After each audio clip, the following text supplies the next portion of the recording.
राधे कृष्णा मित्रों, कैसे हैं आप सभी। आशा करती हूँ आप सभी स्वस्थ व्यस्त और मस्त होंगे। आप सभी का मेरे चैनल प्रभु भक्ति विश्वास में ही शक्ति में हार्दिक स्वागत है। नवरात्रि के महोत्सव में देवी पूजा का अत्यधिक महत्व होता है। माँ के 9 रूपों का इन 9 रात्रियों में पूजन और साधना के लिए उत्तम बतलाया गया है। नवरात्रि के प्रथम दिन यानी प्रतिपदा तिथि को मां शैलपुत्री की उपासना की जाती है। नव दुर्गा का प्रथम स्वरूप मां शैलपुत्री का है। मां शैलपुत्री ने पर्वतराज हिमालय तथा मैनावती की पुत्री के रूप में जन्म लेने के कारण उनका नाम शैलपुत्री पड़ा। इन्हें हेमवती, पार्वती, उमा आदि कई नामों से पुकारा जाता है।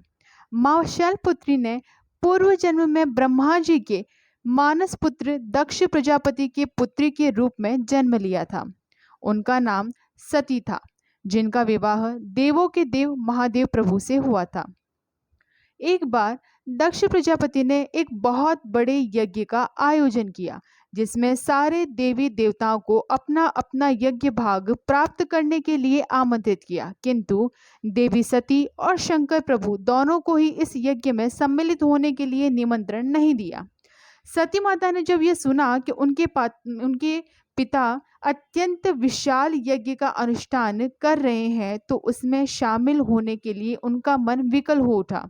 अपने मन की बात जब सती माता ने शंकर प्रभु से कही, तब सारी बातों पर विचार कर उन्होंने कहा कि दक्ष प्रजापति हमसे किसी कारणवश रुष्ट है। सभी देवताओं को निमंत्रण देकर यज्ञ में शामिल होने की सूचना दी है, परंतु ना तो हमें किसी प्रकार की सूचना दी गई, ना ही यज्ञ में शामिल होने के लिए निमंत्रण दिया गया। ऐसे में वहां जाना उचित नहीं होगा। शंकर प्रभु की बात सुनकर सती माता की अपने माता और बहनों से मिलने एवं यज्ञ अनुष्ठान में शामिल होने की व्यग्रता कम नहीं हुई। उनका प्रबल आग्रह देख करके शंकर प्रभु ने माता सती को वहां जाने की अनुमति दे दी। जब माता सती यज्ञ अनुष्ठान में पहुंची, तब वहां किसी प्रकार का आदर सत्कार नहीं मिला। सती माता की बहनों और माता से प्रेम, स्नेह, आशीर्वाद की प्राप्ति तो हुई, परंतु अन्य परिजनों के व्यंग, परिहास और इस प्रकार के व्यवहार से सती माता का मन बहुत दुखी हो गया। दक्ष प्रजापति ने सती माता को अपमानजनक शब्द ही नहीं कहे, बल्कि प्रभु शंकर का भी तिरस्कार कर उन्हें अपशब्द कहे। सभा में उपस्थित किसी ने भी इस पर प्रतिक्रिया नहीं दी। सती माता को शंकर प्रभु की वह बात याद आ गई कि यज्ञ में जाना उनके लिए श्रेयस्कर नहीं होगा। यह बात सोच करके उनका मन क्षोभ, ग्लानि और क्रोध से भर गया। वे अपने पति शंकर प्रभु का अपमान सहन ना कर सकी। उन्होंने शंकर प्रभु का स्मरण करते हुए तत्क्षण ही वही योग अग्नि द्वारा स्वयं को जलाकर भस्म कर दिया।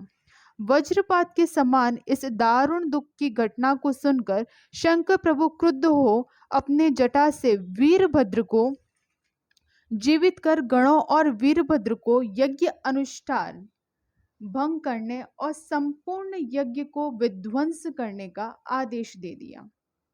योग अग्नि में स्वयं को भस्म करने के बाद अगले जन्म में शैलपुत्री के रूप में जन्म लेकर के शंकर प्रभु से विवाह किया। मां शैलपुत्री की उपासना एवं साधना योगी नवरात्रि के प्रथम दिन पर करते हैं। अपने मन को मूलाधार चक्र में स्थित करके अपने योग साधना को प्रारंभ करते हैं। मां शैलपुत्री, जिनका रंग गोरा है, सफेद वस्त्रों को वे धारण करती है। सौम्य, शांत और मुख पर तेज जो भक्त को मोहित कर देता है। मां जिनके हाथ में दाहिने हाथ में त्रिशूल और बाएं हाथ में कमल पुष्प सुशोभित है।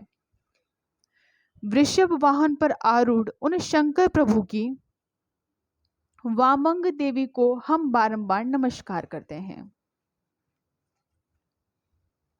अंत में मैं बस आपसे यही कहना चाहूंगी कि आप गाय, कुत्तों, पक्षी, गरीबों की मदद अवश्य करें। उनको खाने के लिए भोजन जरूर दें। ये मैं आपके लिए माँ शैलपुत्री की कथा और माँ के रूप की व्याख्या के बारे में कुछ जानकारी लेकर आई थी। अगर आपको ये जानकारी अच्छी लगे तो please like share and subscribe my channel. बोलो अम्बे मात की जय।